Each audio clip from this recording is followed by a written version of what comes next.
makes a fight brutal in comics? Various factors. Chiefly, I talked previously about the importance of having real emotional stakes on our part 1, but also just as important are the tactics used, both in canon and narratively speaking. And of course, consequences. And buckle up, because many of the fights listed here have all 3 of those covered in abundance. Welcome back, Nerd Squad. It's me, Amanda, and this is the top 10 brutal superhero fights, part 2. Number 10, Invincible vs. Conquest. Goodness. Invincible has a slew of fights that are extremely brutal and brilliant. I mean, their brutality is a huge part of what makes them so brilliant. This is a series that knows and understands the importance of creating stakes, both physical and emotional ones, for its characters. While I considered talking about the fight between Mark and his dad Omni-Man on the first part of this list, or honestly any of the other amazing fights that happen in Invincible, to be honest, as I said, there are so many, I would like to specifically thank Vaughn Soso for suggesting this one. This is the fight that happens between Conquest and Invincible. When Conquest first arrives on Earth and demands that Invincible take responsibility as the Viltrumite liaison stationed there to basically get the planet ready for conquering. Mark at this point has just gone through hell and back and basically blames himself for all of the terrible things that have happened on Earth recently. So he's not really in a great mood and is filled with anger, resentment, and sadness for all that he's lost, and decides to take on Conquest. Overall, honestly, not a great move, which Mark learns once he finds out just how powerful Conquest is. Probably one of the toughest enemies he's ever faced at this point,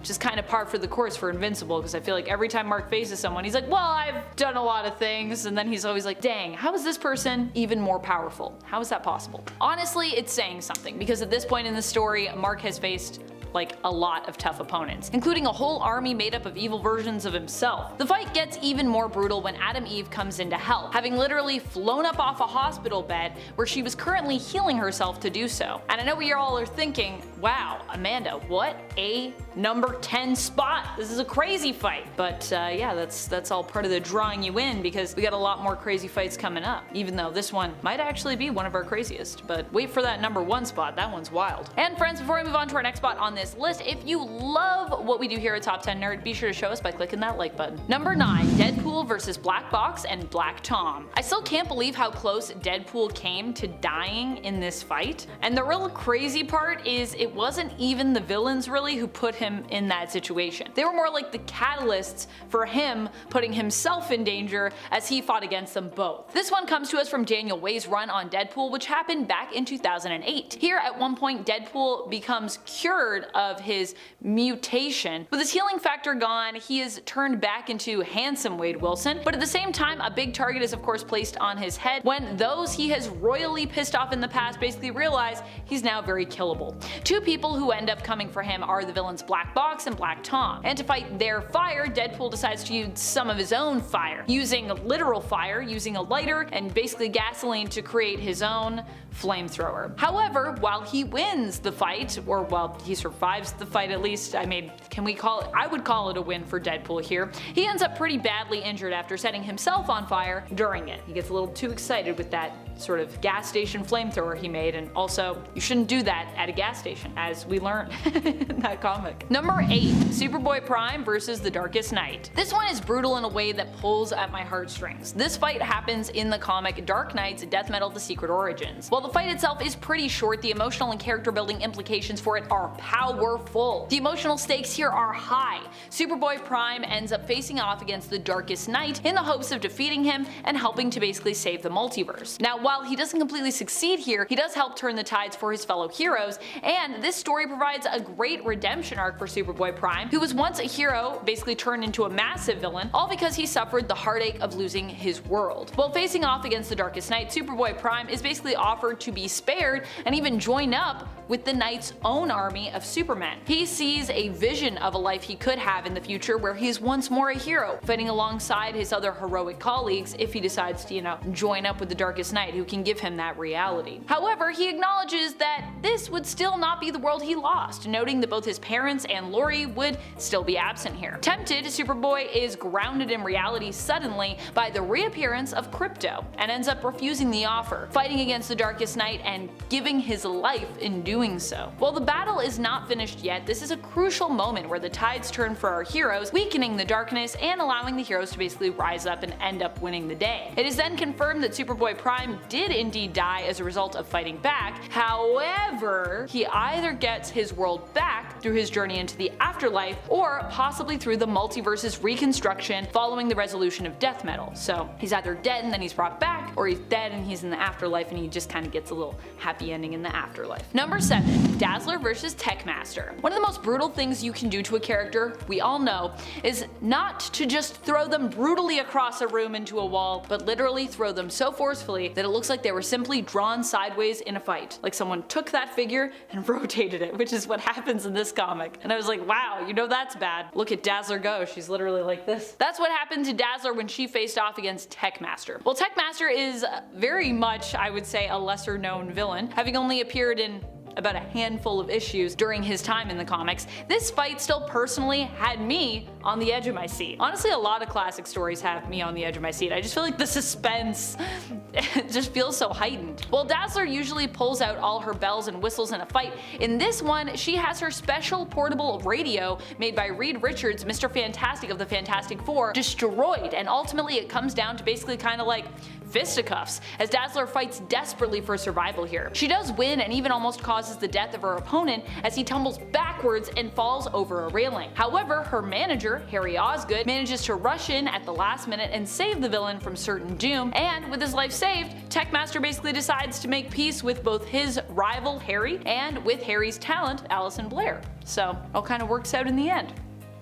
Number 6. Batman vs. Reverse Flash. This fight was heart-wrenching for so many reasons, and pretty much perfectly encapsulates the kind of fights I'm excited to highlight here on this list, let me tell you. In Batman issue number 21 from the 2016 comic, part of the Button story, Batman is forced to fight against an enemy who pretty much completely outranks him, the Reverse Flash. We see him get brutally attacked, and while it seems like there is no way Batman can win here, we later learn that being the smart man that he is, Batman himself knew that, and so he'd kind of already won, simply by accepting the fact that if he fought directly, he would lose, and knowing that his best bet would actually be basically to stall until the Flash returned, which ended up being a successful and life-saving strategy actually. Although I mean, in the end the Flash was still a little late, but it worked out, so yeah, and it was brutal, so it ranks. Number 5. Punisher vs. Wolverine. I mean, these two are both superheroes, which is maybe what makes the fight so much more brutal. This one happened during Garth Ennis's and Derek Robertson's time on Punisher. Here, Punisher and Wolverine end up in a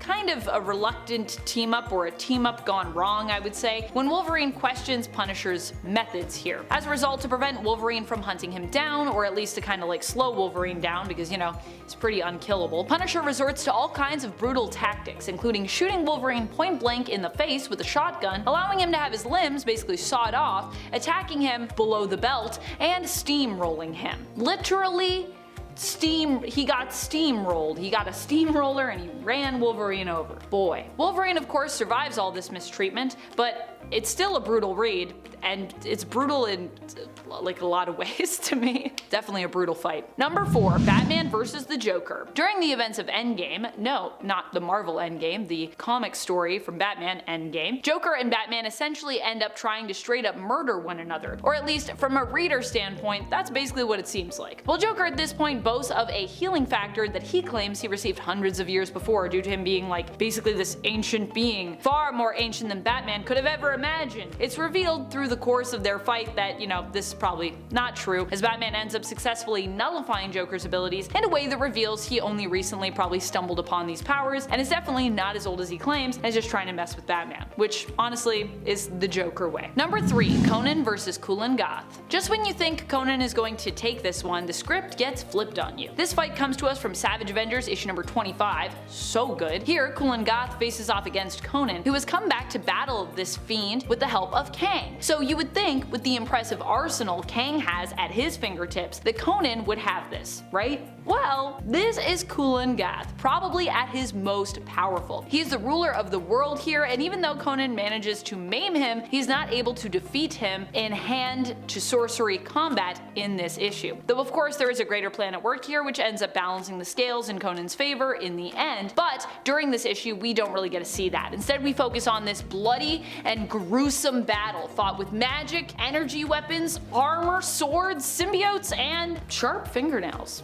Deadly sharp, if I may add. Number 2, Superman vs. Doomsday. Superman and Doomsday have an iconic fight that many of us know from the famous story Death of Superman. Now, if you've already watched my part 1 to this list, then this fight actually might remind you of another one I talked about over there. And if you haven't watched part 1 yet, be sure to do that after you finish this video, because we have even more brutal superhero fights waiting for you over there. And if you have already watched it, you can guess below which fight I'm referring to as to which one is kind of similar to this Superman vs. Doomsday fight. In this fight, Superman gives up his life to basically defeat Doomsday. This works with Doomsday perishing alongside Superman, ushering in the mourning period that would follow for Earth's greatest hero. But while there were those who could not believe what they were reading at the time that this story came out, this shocking moment at least would not end up being quite so frighteningly permanent, with Clark Kent later being resurrected. Even when you go back and read this, it's very powerful, it's very emotional. Number 1, Miracleman vs. Kid Miracleman. Whew!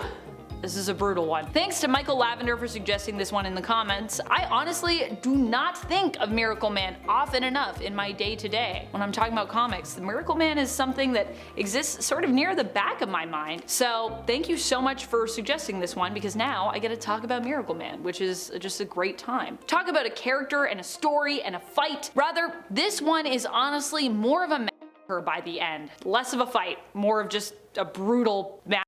It's true that this is probably one of the most brutal superhero fights in all of comics history, I would say. And I'm actually sad that I didn't include this on my part 1, but you know what? It doesn't have to be the most brutal, it just had to be some brutal fights. So it's still good, and now we can come back to it over here and I can give it a top spot. We're going back to issue number 15 of Miracleman to talk about this one from the 80s, although it was also reprinted in 2014, so if you see it looking a little bit more modern here, it might just be because we used that art in this video instead, which is actually also from Toddleben, so it's same artist, just they also redid it. And I would still say that I think this story has some of the most captivating and gruesome artwork I've ever seen in a comic, courtesy of Toddleben himself. In this tragic tale, Miracleman is forced to fight against his former sidekick, Kid Miracleman, who is now all grown up. Well, at least his Kid Miracleman form is. Having lived in this form for years, he aged and also became insane. After transforming back into his human form of Johnny Bates initially, after years of being Kid Miracleman, who was now an adult and was basically crazed with power, he was traumatized to learn of all the horrible things that he had done in that form. So he was put into an orphanage with the hopes that,